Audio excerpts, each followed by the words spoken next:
বিশ্বকাপ শুরুর আগে অপটার সুপার কম্পিউটার থেকে শুরু করে বিশ্বের অনেক বিশ্লেষক ফ্রান্সকেই শিরোপার সবচেয়ে বড় দাবিদার হিসেবে দেখেছিলেন।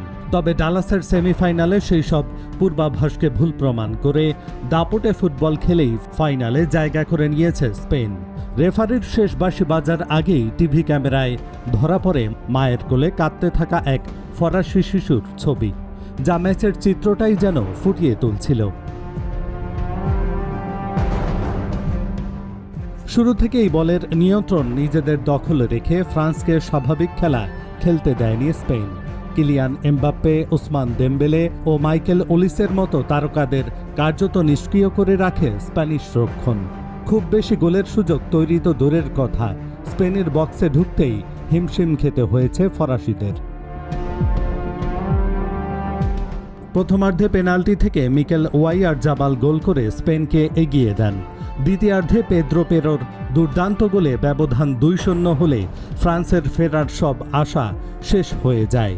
এই জয় স্পেনকে 2010 সালের পর প্রথমবার এবং ইতিহাসে দ্বিতীয়বারের মতো বিশ্বকাপের ফাইনালে তুলেছে।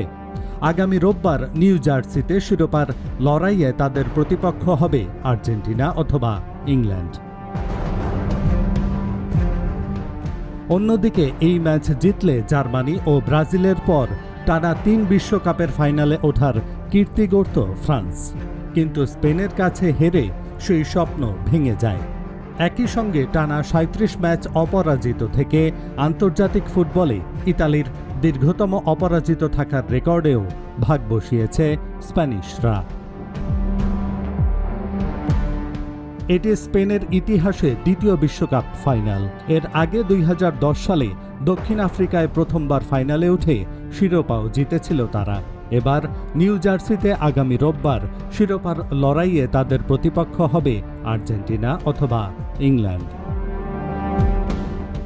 এহসানুল হক, ঢাকা জার্নাল।